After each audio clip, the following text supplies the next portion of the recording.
My name is Corey Williams, and I am the agency owner of the Williams Group. And we are associated and attached to Memorial Gardens and Lincoln Heritage. So, if you are obviously a Lincoln Heritage agent, your presentation probably looks somewhat similar to this, but this is specifically for the Memorial Gardens Group, and which in our 7-state region that we work in, and obviously the Williams Group. So, if you're a new agent, type of training to get certified, to be able to go out in the field and help our seniors or help our communities be able to protect their families when they need it the most, this is the presentation that you will use. So what I'm going to do today is I'm going to go through I'm not going to do the application because that's for another video. But what I am going to do today is give you the essence of the presentation today. So as you're getting started, I recommend reading the presentation word for word until you get good at it. And once you get good at it, obviously you'll make your modifications. You really shouldn't, but you'll make your modifications on things that you feel more comfortable with, or comfortable with how you say things or positioning them. Your presentation will never be worse than what it is right now. And every day you do it, it will just continue to get better.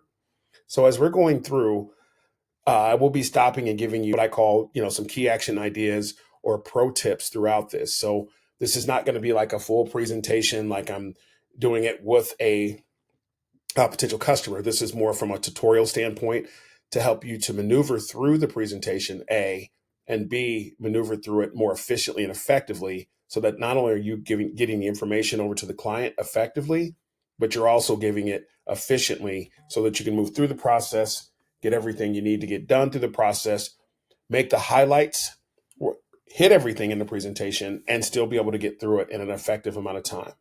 So this is going to be more of a tutorial, as I've mentioned. If you have any questions, feel free to contact me in the link below on our page. Happy to answer any questions, regardless of where you're located in the country with Lincoln Heritage, and I hope you enjoy this presentation. So when I get to this page, you've obviously come into the home. I hope that you're trained, or that you have at least showed them the lead. And, whether you set the appointment or you knocked on the door, you're obviously at their kitchen table or someplace where they do business in their home, right? So this particular slide obviously is just to start, your complete final expense solution. Lincoln Heritage Life Insurance Company. We're also supported by FCGS, also known as Funeral Consumer Guardian Society. So when I'm going through this, I'm going to explain to them. Now, I know this says 8 to 10 minutes. What I train our people to tell them is, 15 to 20, somewhere around that range, even though it says 8 to 10. Believe it or not, I think that gives you credibility, because most people know you're not going to be able to come in their home, build rapport, and go through the application, call underwriting, and do all that in 10 minutes. So our presentation has gone through legal. It is as written, but I'm just straight up with people when I'm talking to them. I tell them this is going to take 15, 20, 25 minutes, but I'm going to be as efficient, as effective as possible as I'm going through this.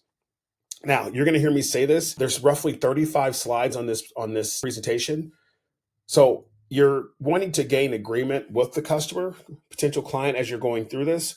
And it takes 8 to 12 times to get someone to tell you yes before it really helps you get to the sale. So if there's 35 plus pages on here, and you're saying what I call the magic question, does that make sense, or did you understand what I just mentioned to you? If you do that 35 times, you're really 3xing the amount that you need in order to close the sale, right? And yes, it's important to close the sale because that's what we do to make income, but it's just as, if not more important, to make sure that their families are protected when they'll need it most. I'm sure you will agree with that. So when I get to this page, I mentioned that it's going to take about 20 to 25 minutes, whatever you feel comfortable saying. Some of these things I've already asked when I was building rapport with them, but for conversation and tutorial sake, I'll just ask the question here. So, or let them know what we're doing here. So who we are as a company, this is what we're going to discuss today over the next 20 to 25 minutes. Who we are as a company, how we help families, our free family support service, which is called FCGS, that no other company has, that we provide as a free service to you and your family. And we're going to ask a few health questions there towards the end. And we're going to find something that fits in your budget so that we can get that program started today to help you protect your family.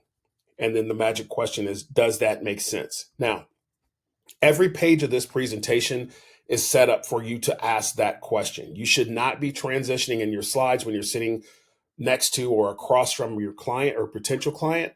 Every page of this presentation provides you with an opportunity to ask them a question. Now, there's a couple reasons why you want to do that. The first one is you want to make sure they understand what you're saying, right? And the second thing is you want to make sure you're eliminating any questions that they have so that when you get to the end and they've said yes to you, or I understand 35, 36 times, when you get to the point where it's time to make the close, they say yes, right? And it gives you less pushback to make the close, which you shouldn't get much pushback at all if you do this correctly, right? So I've gone through those three things. I tell them what's going to happen. I'm going to ask them if they understand. They're going to say yes. And I'm going to transition to the next slide. Now, again, as you're going through this, if you're new, read through the material, read through it from top to bottom. I promise you're going to start to paraphrase this. So that's why I'm doing this, to help you be more efficient and more effective. Once I transition to this slide, I let them know that AM Best is an entity that only ranks financial institutions and insurance companies. We are A excellent rated. Lincoln Heritage is a company. We are the number one company in the United States that does final expense. We're in 49 states. We have over 1 million policyholders. We write over 250,000 policies a year, and we're valued at over $11 billion. This is our beautiful home office located in Phoenix, Arizona. So we just wanted you to see that. That's where all of our customer service is done, right here in the United States. And we own that building as well. As I transition to the next slide, again, I'll ask them if they have any questions or if they understand. Obviously, they're going to say yes to that. I'm going to transition to the next slide. So here, I'm going to let them know, again, I'm paraphrasing because that's how you want this to be. But again, as you're studying this, just read through it in the beginning. So I will be your personal agent. So if there's any adjustments you need to make to your benefit, you can call me at any time, whether you want to move your policy or your benefits up or down. I'm the person that's going to be assigned to you moving forward. I'm going to provide you with my personal cell phone number. So if you need me for anything, referrals, again, adjusting your benefits, I'm your person. I live right here in the St. Louis area or wherever you reside as well, right? Headache free. So when you pick up the phone and call our customer service number, you will not get an answer machine. And we pride ourselves on that. So it's not going to be some 30, 45-minute hold like you're used to with some of our competitors. You're going to pick up the phone and call, very reasonable time. Somebody's going to answer the phone and they're going to help you. Does that make sense? They're going to say yes, and you're going to transition through. So Mr. and Mrs. Smith, we pay our claims within 24 hours, of claim approval. So what that means is once we get their death certificate, then we're going to pay out, right? This is final expense. So in most cases, I would say our average policy is probably between 10 to 12, 10 to 15,000. We're $11 billion company. So, a claim is not going to hurt us, but our company does a great job of paying claims, obviously partnering with FCGS, right? So why is this important? And you are literally going to ask them this question. When do funeral homes want to be paid? Well, the obvious answer is right away. And that's what most people that you talk to are going to say, right? And then you're going to ask them, how long does it take some insurance companies to pay out? And here's where you can ask them, have you ever had a claim that you had paid out? Now, common sense is going to tell you they never had a final expense claim on themselves because they're still alive, right? But here's where I'm going to throw in, if you ever had an accident or know somebody that's had an auto accident or a claim on your home, how long did it take? Now, you want to be careful. You don't want to mention any specific company, but everybody knows somebody that had an auto accident or a homeowner's claim or even a health claim where it took forever for them to get paid, or maybe it even, the level of stuff got raised where they had to get an attorney, all those other things. That's not how things work here. Now, the next transition question, if you will, is what would your loved ones do if they didn't have money right away? Now, keep in mind, when you ask each one of these questions, you're asking to get an answer from them. So give them a chance to answer your question, because this is quote unquote going to give you your closes at the end, right? If you get any pushback. So make sure you're taking the time when you're asking the questions to not just get an answer, but either A, remember the answer, or write it down, right? There's nothing worse than explaining something to someone and then obviously them not remembering it and all those kind of things. You want to avoid that as you're going through the presentation.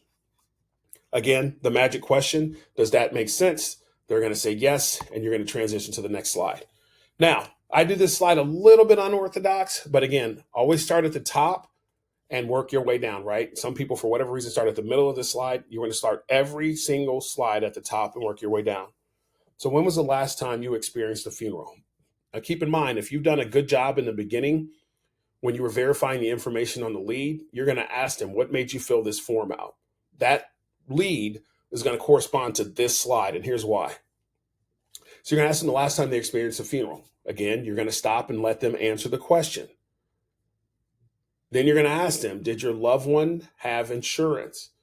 Everybody knows somebody that's had somebody in their family that's either passed away, or a family or friend, or whatever the case is, where it may have been a simple process for the funeral, or they had to do a GoFundMe, or people had to pass the hat around, or everybody had to chip in for the funeral, right?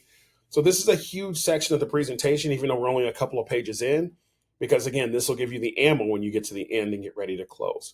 So again, you want to ask the questions. The second one is, excuse me, was there any kind of planning in place? Did any problems arise? What was the total cost? And what will the cost be in 20 years? So again, giving you a cliff notes. You probably asked this question when you were talking to them about the lead, right? But I use the bottom of this as a visual, because a lot of people are visual, right? And you want to keep them engaged. So I'll say, Mr. Smith, there's a couple of different reasons why people complete these forms. They either just got married or maybe divorced. They just had a baby or grandbaby. You just bought a home or sold your home or downsized, or someone you know and love just passed away. Which one is it? And then a pause, as I mentioned before, and let them tell you. So whether you use the four corners here down at the bottom and ask it that way, and then go back up to the top and answer these questions 1, 2, or 3, either way, that's going to conjure up a conversation. Because trust me when I tell you, if somebody got one of our forms in the mail, social media, or some website somewhere and filled out the information, it conjured up an emotional response. They thought about somebody that passed away, somebody that they love or care about, and the timing of our information or what they seen online is what made them complete the information. Once I get finished with this, I'm going to ask them, does that make sense? They're going to say yes, and we're going to transition through the next page. Again, start at the top, work your way down. Which loved one will be in charge of your funeral expenses? Now, here's where you make this presentation real, okay? You're going to ask them, if you haven't already, who's going to be the beneficiary? Who's the person picking up the pieces after you pass away? So if Mr. Smith says it's Miss Smith, Mrs. Smith, and her name is Judy, then you're going to use Judy's name through the rest of this presentation, because you want to make this real, especially when you start asking, what would Judy do if, right? Right on point here. Number 1, has Judy ever planned a funeral before? He's going to say yes or no. If he says yes, you're going to simply ask him whose funeral and all the other things. Is she going to know? Does she know how to get a fair price? If she planned one before, what did she do before? How did she know she got a fair price? Whose funeral was it? Did they get cremated or buried? Did they have a policy in place or a program in place? All those other things, right? Number 3, does Judy know exactly what she's looking for? Most people don't, because obviously we don't do a lot of funerals. People get married more than there are funerals, right? So obviously it's a one-time event when it will happen. Again, when you ask them a question, give them an opportunity to ask, but then make sure you're a good listener. You're either, if you have a good memory, memorize it, or write the information down. And I usually try to make the client feel like they're in control, even though they're not. I'm the one in control. I'm the maestro of the situation here. I'm always going to ask them, like, are you okay if I write these things down? I don't want to forget because it's important to me. Those kinds of things, right? And again, the magic question is, does that make sense? So again, paraphrasing here, when I get to this slide, obviously you don't have to keep saying Lincoln Heritage Funeral Advantage. I think they get it at this point. I'm just going to say, did you know that the average funeral is between $10,000 to $15,000? Social Security Administration only pays a one-time $250 to you as the family member when your family member passes away. And the last thing, your household income can be cut as much as 50% if your loved one passes away. Now, I know what all this says on the screen, but I hit the highlights on this. So instead of it taking me 2 minutes to cover this page, I can cover it in 30 seconds. And then the key action idea, if you will, on this page or pro tip is, when you get to the end, does that make sense? So when you say that, if it makes sense to them, naturally they're going to say yes. It's going to make sure that they do understand it, right? So you're not moving through the slide too quickly, and it helps you be more efficient within your presentation. So again, the magic question is, does that make sense? And we're going to transition through. Now, when we get to this page, we already just mentioned funeral services are anywhere between 10 to 15,000 and counting. But what people don't anticipate is how much the funeral service is going to be as a whole, transferring the remains, embalming, cosmetology, where the service is going to be held, the hearse, the flower van, just all kinds of things. Who's going to do their eulogy? Are they going to have food? Or how much does the church cost? All those things that come into play, right? And every time you add something to the service, obviously it just continues to go up. Now, let me pause and give you a pro tip here. On this slide, even though you just told them it's between 10 and 15 grand, you showed them how the service, if they're going to do burial, is really more than 15,000 for just a standard funeral. You're going to ask them here, are you planning on doing cremation or burial? There's a reason why you're going to ask them that. First of all, it's going to let you know when you get towards the end of the presentation and you start putting your rate sheet together, it's going to let you know which premiums that you're going to look for initially to get their program started. So usually when I train our new teammates, we do 10,000, 15,000, and 20. Again, go through the rate book that's for another video, but go through the rate book and that will actually walk you through all the processes there with premiums and all that kinds of stuff, right? So we're going to say, for instance, just for this training video, that they say they want to be cremated. I'm going to transition. Does that make sense? And we're going to go to the next slide, right? Now, here's another pro tip so that you can keep things very congruent and keep them simple, because there's a lot of information. There's a lot of numbers. You're talking about inflation and all the stuff on this slide. Now, again, I'm going to put it out there. Make sure you read this so you understand it. But here's a simple way to explain this where you can make an effect very quickly. People understand exactly what you're saying, and you can efficiently, effectively move through this slide. So hopefully you can see my cursor here. Obviously, it is 2025. If they're thinking of cremation, I'm going to explain to them. As an example, we're looking at just right at 3.5% inflation. So a standard cremation today in 2025 is roughly $5,500. Now, obviously, you're 60 years old, Mr. Jones or Mr. Smith. 10 years from now, and obviously you're going to plan on living as long as you can, but 10 years from now, even at roughly 3.5% inflation, that same funeral that is $5,500 today is going to be $7,700 in 10 years. So, Mr. Smith, what if you live another 20 years? So now you're talking about 2045.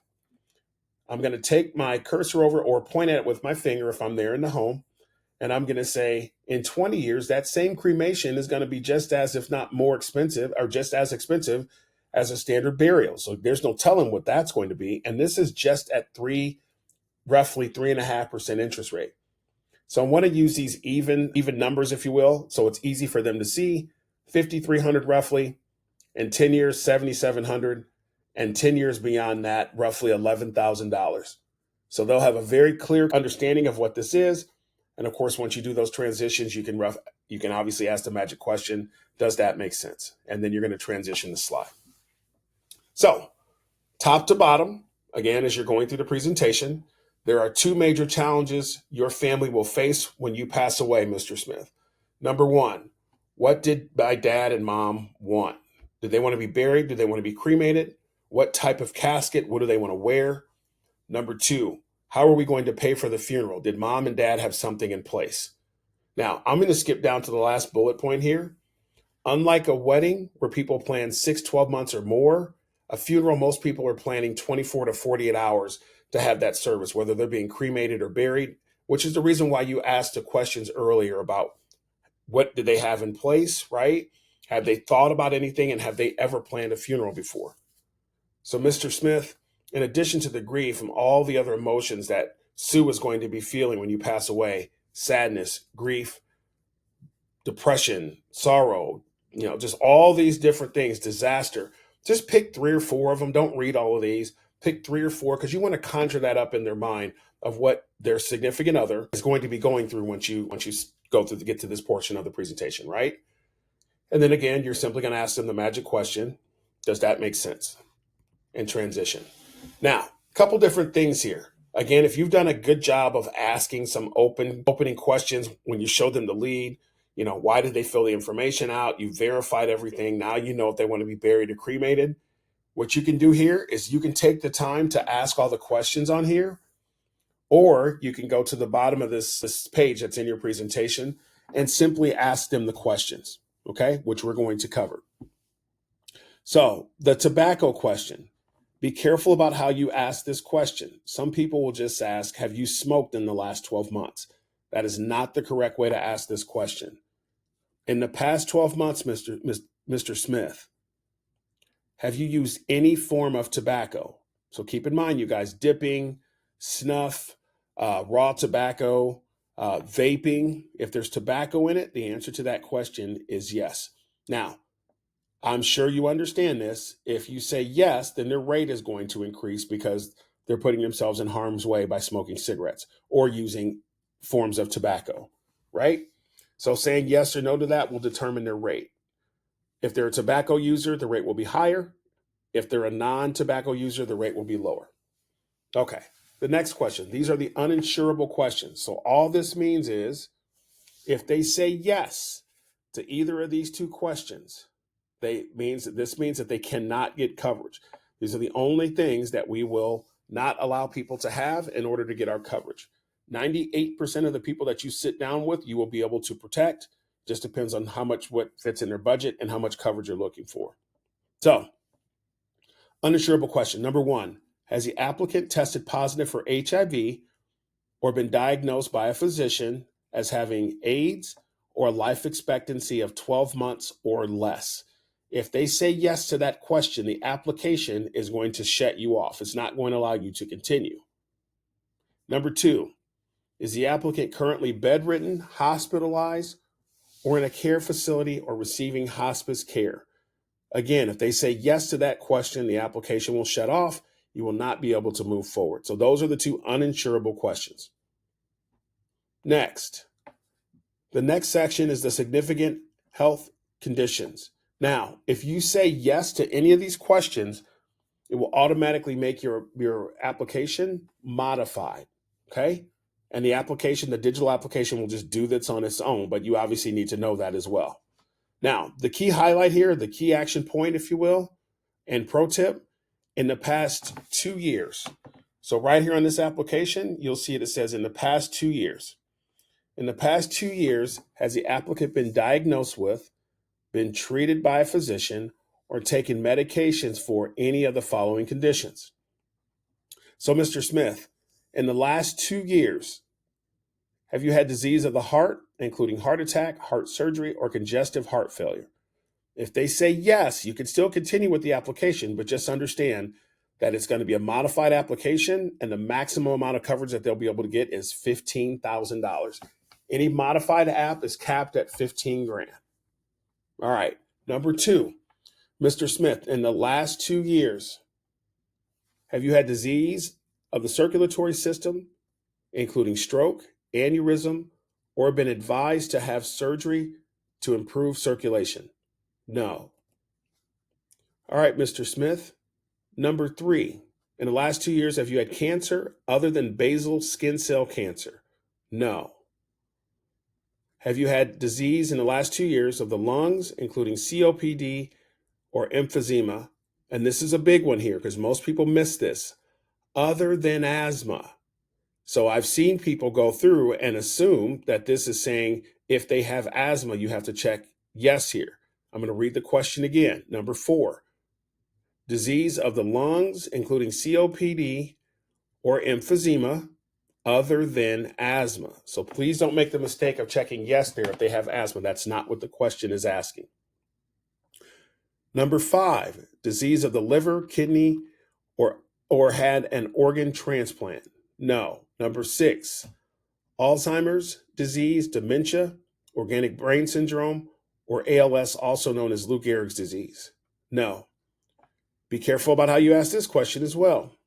In the last 2 years, Mr. Smith, have you had alcohol or drug abuse that you've been treated for? So if they go out and have a good time tomorrow night, Saturday, and they drink a little bit too much, that's not what the question is asking, okay? It's asking if they've been treated for by a physician or diagnosed of having issues with drug abuse or alcohol abuse. So for training purposes, we're going to say no. Number 8, complications of diabetes, including amputation, diabetic coma, blindness, or kidney disorder. So if they say no to that, we're good. Now keep in mind, read the question. It didn't ask if they had diabetes. It said complications of. So keep in mind, they're asking if it has complications of, again, amputation, diabetic coma, blindness, or kidney disorder. So if they have diabetes, that's not what they're asking, which makes this application even more impressive. And it shows how much Lincoln wants to actually write business, help more families, and help you put more money in your pocket. And the last question on the significant health questions here is, has the applicant, so Mr. Smith, have you been advised to have a diagnostic test relating to the questions listed above, except for those related to HIV or the AIDS virus, for which results have not been received? So keep in mind, HIV or AIDS declines them anyway. The company's just asking it again. You say no there, you're going to be in good shape. So if you said yes to any of the questions in the significant health insurance section, questions 1 through 9, it's going to modify your application, and that will reflect in the rates. Again, going back to the uninsurable questions, conditions, if you will, if you say yes to either of those 2 questions, it's going to lock the application out. And then again, the tobacco question, have you used any form of tobacco in the last 12 months? And that is any form of tobacco at all, not just smoking and definitely not just vape. All right. So once you do that, you're going to ask them if that makes sense, and they're going to transition through. Now, small pro tip here.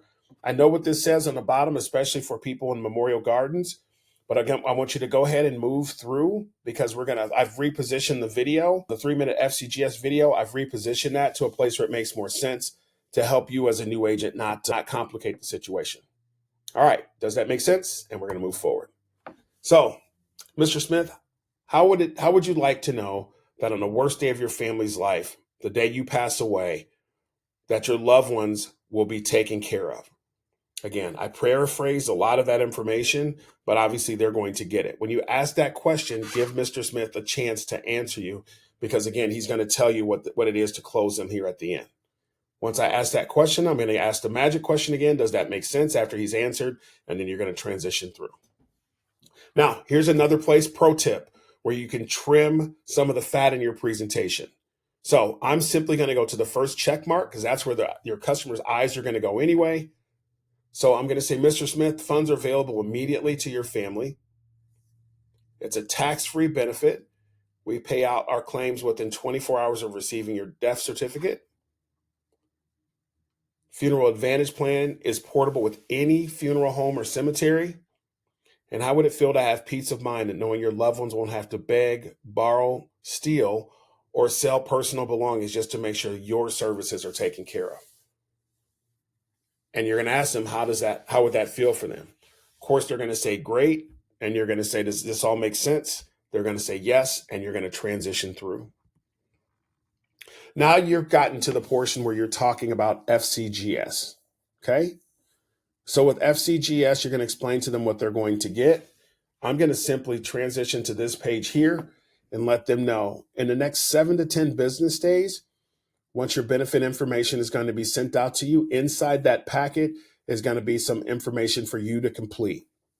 You're going to receive 5 membership cards. One you're going to keep in your wallet or your purse, and the other one you're going to give to your beneficiary and someone else that you know and love that's going to be there for you be there for your family when you pass away. We're going to send a postage-free envelope. So once it's done, you've put your wishes down on paper, you're going to send it back to us, and we're going to keep it in safekeeping. I'm going to cover what that means here in a second. So FCGS, also known as Family Consumer Guardian Society, is completely, free to you as a member. We have no cost funeral planning, which means we're going to help your family negotiate your funeral at no cost to you or to them.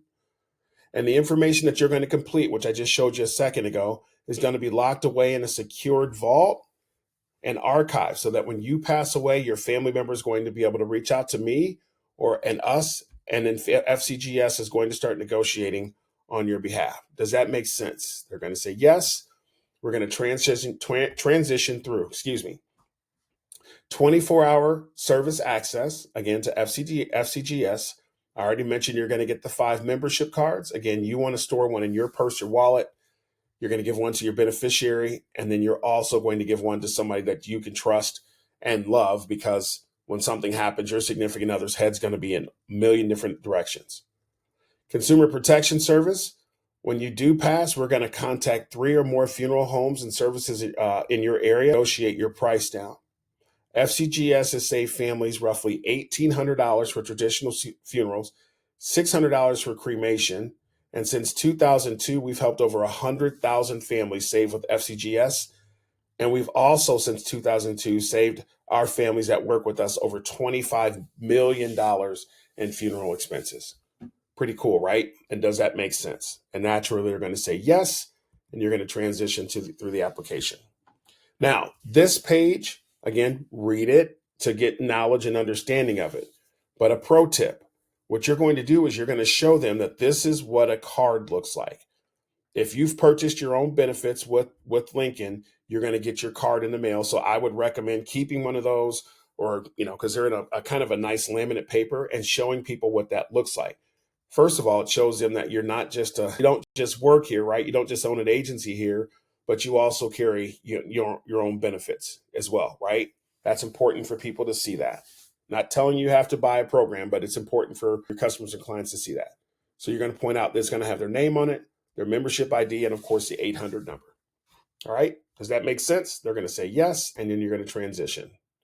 Now, this is the actual form that they're going to get. So again, if you have a tough time, especially in the beginning, remember what you should say. Again, as I mentioned before, each one of these pages of this presentation gives you questions to ask to continue to move through. So this is the final wishes profile, and it tells you what it is. You complete this form, we'll keep it and store it in a safe place, a digital vault. And then down here at the bottom, mail completed, final wishes form, if you will, profile, postage free, back to us. And then we're going to save it in our archive vault. And then when they pass away, their family member can reach out to us, and all of your wishes will be on here: what you wanted to wear, who you wanted to eulogize you, the music that you wanted played, what food you wanted played, just all kinds of stuff. And you can see everything that's listed here. So it's a pretty neat service that's offered free of service for our customers and clients. You're going to ask them if that makes sense, and then you're going to transition. Mr. Smith, we operate off of what we call the good, better, best. Obviously, the different gauges. The good is 20, the 18 gauge is better, and then the 16 gauge casket is the best. So when we get to the point where I'm going to display what your options are to you, you can let me know if good, better, best makes the most sense for you to move forward for yourself and Sue. Does that make sense? And they're going to say yes. Now, as we transition to the next page, if they are not getting cremated, there's no reason to cover this, but you want to keep this in your presentation. If they are, you can mention good, better, best, and then show them this example here, because you're going to do the same thing for your clothes, whether they're getting cremated or buried. So now you're going to transition to the accidental death and dismemberment page. Okay. Again, for conversation's sake, read through this, make sure you have understanding of what this is and how it works. But this is a very simple program. This can be sold standalone, which means you can sell this by itself, or you can sell it in conjunction with the benefits that they're going to purchase as well. Okay. So when you do this, you want to start by showing at minimum option 2, because if you show 1 unit, there's no place else for you to go, right? Every time you go up the page in reference to premium, it just jumps up $1. So adding 1 unit is going to add $1 to their premium. 2 units is $2. 3 units is $3, so on and so forth. And you'll see that when you go in and complete the application. You'll see that in the e-app, how every time you add a unit, it just adds $1 per month. Pretty simple stuff. Now, again, this can be sold standalone, or it can be attached to your program. Okay. So 2 units. If someone passes away in an accident, we're going to pay the family an additional $10,000. So let me give you an example. Mr. Smith purchased a $10,000 final expense program, and he passes away in an accident. Sue is going to get the $10,000 for the death benefit plus $10,000 for the accident. So Sue would get $20,000 in that example. Single dismemberment, an arm, a leg, a foot, an eye. The 2-unit, they're going to get this is a living benefit, so Mr. Smith is going to get up to $5,000. Okay?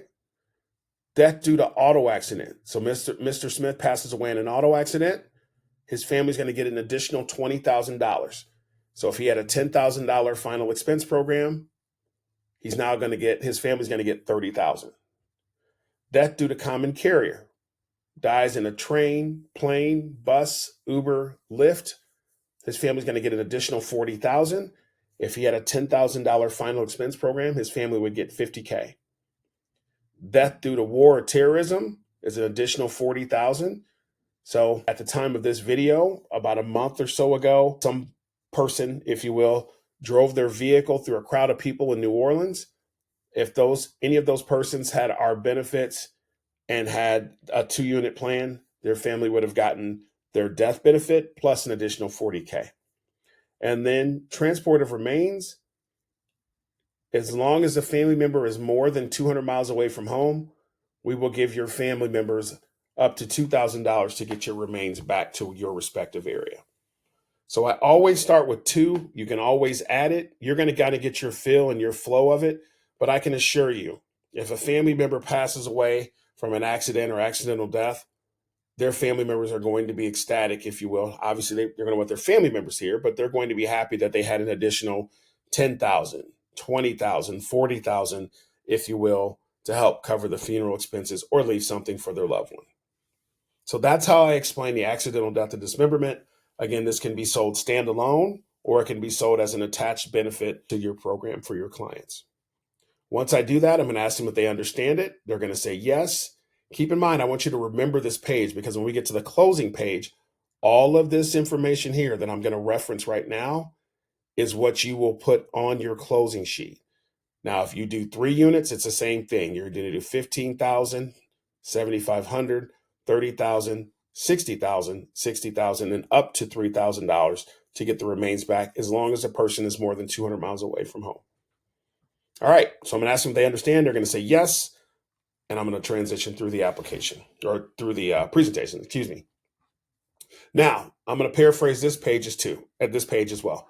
Again, pro tip, read everything on the page as you're practicing, as you're studying this and perfecting your presentation. But here's the best way to maneuver through this so that you don't bore your client and that you can trim some more fat from your presentation, if you will. So, full benefit plan, Mr. Smith, death benefits pay from $1,000 all the way up to $35,000. No medical exams are required, so no needles, no nurses, no doctors, no height, no weight. Full benefits from day one. Benefits never decrease, rates never increase, and our policies do not cancel due to age or health. Mr. Smith, does that all make sense? He's going to say yes, and we're going to transition through the application. Now, as we get towards the end, you can throw this in there. Hey, I don't know if you have any grandchildren or not that you want to protect, or children for that matter. A unit you can see is 5,000, and it just goes up in 5,000 increments. So 1 is 5,000, 2 is 10, 3 is 15,000, 4 is 20, and 5 is 25,000.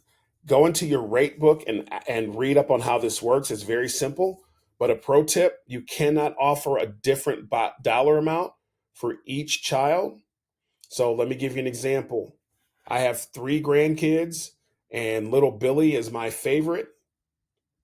I can't put 10,000 on little Billy and my other 2 get 5. So if I'm going to offer 10,000 to little Billy, I have to offer 10,000 to my other 2 grandchildren as well. And you can see what the premium is as well. It's not very expensive. Keep in mind, the digital application will do all of this for you. All right. You can ask them, does that make sense? They're going to say yes. You're going to transition through. So here's where you will play the FCGS video. Okay. So what you're going to do is you're going to put your device in front of the client.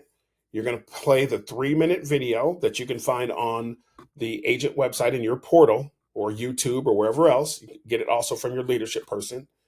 And while they're watching the video, you have 3 minutes to complete your closing form. So you do not have to read all this stuff to them. You can if you want, but at this point, so if this is for Mr. Smith, and let's say his name is Mike, I'm going to put M. Smith or Mike Smith. I'm going to put today's date. I said Sue was his beneficiary. So I'm going to put Sue here. I'm going to put my first initial, last name, and phone number. And remember, where I asked you to remember just a second ago, here's the accidental death coverage. You're going to put the coverages down here based off of which one you selected, 2 unit, 3 unit, 4 unit, all the way up to 8. And this is what I mentioned on that slide with the caskets with good, better, best. So again, a good rule of thumb, and it will help you push premium as well to get bigger policies, but you always want to make sure you're providing your customer with something they can afford. So if it's $35 a month and that's all it is, make sure you do that. If it's $135 a month, if you show that and that's what they want and they can afford it, that's fine. Make sure you do that as well. So for this example, we're going to say, Mr. Smith, for our good option, $10,000, it's only $125 a month.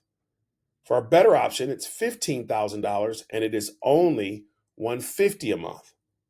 The best option is $20,000, and we can go, Mr. Smith, because of your age and your health, which you've verified to me already, we can go all the way up to $35,000. But the option I'm showing is $20,000, and that is $200 a month. Mr. Smith, which of these options works best for you? And when you do that and circle that with your pen, especially if you're face to face, he who speaks first loses. So I don't care if they take 10 minutes to answer you. Just sit there and don't say anything. Once they make their selection, most people will pick the one in the middle because it's not too high, it's not too low on average. But let's say they pick the one here, they pick the better option. So they picked the $15,000 option, and I believe I just said it was $150 a month, right? I'm going to have them circle it because I'm wanting to gain agreement with them, right? So this is 30 plus times now that I've gotten them to agree with me or say yes, right? Once they do that, I'm going to ask him, Mr. Smith, what made you choose the better option? And I'm going to sit there and let him tell me, right? So if you get any objections, then you can answer them, but you should have answered them through the presentation at this point, all right? You're simply then going to go, Mr. Smith, your first premium is going to come out today. Are you okay with that premium coming out on the 24th or whatever the day it is every month moving forward?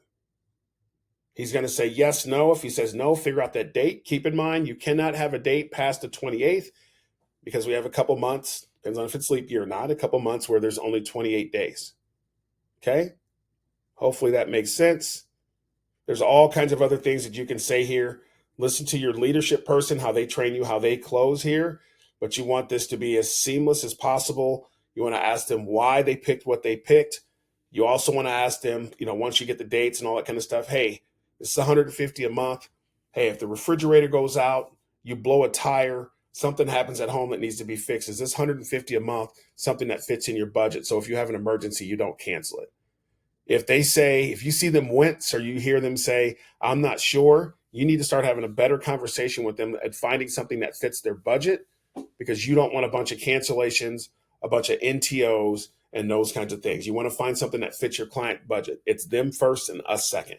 All right. So hopefully that makes sense of what to fill in here in the accidental death coverage. Good, better, best in reference to the program and the monthly dollar amount, how you position asking for the money and moving forward. And one last pro tip I want to give. I know this is going to seem psychological or probably seems like it's not a big deal, but when I'm talking about the premiums, I always use the word only. I want to make the benefit seem big and the premium seem small. Okay. Or bigger. So this 10,000 is going to be written big, but the 125 a month is going to be written. Obviously, you don't want it to be too weird, right? But you want to write it smaller as well because of the visual effect. Okay. That's it. From there, you're going to transition to the application. This slide will obviously be on there as well. Take some time. I'm not going to read this, but take some time to read through this. It's kind of crazy what happens to our veterans when they pass away. It's kind of eye-opening when you read through this. And I've talked to multiple veterans before that said that they've had family members or friends pass away, and they said to the dollar that this is correct. So if you talk to somebody and they're a vet, obviously you can thank them for their service, but they think that their funeral service is going to be fully paid for. And it's unfortunately, but they're sadly mistaken. All right. My name is Corey Williams. I am the agency manager here with Memorial Gardens here in St. Louis. I'm the president of the Williams Group right here in St. Louis. Again, if you are not with Lincoln Heritage and you are looking for a new opportunity, in the link below here on YouTube, please reach out to us, email, phone, text. We'd be happy to speak with you and hopefully get you connected with either us, State Region, or someplace else in this great organization. Thank you for your time, and bye for now.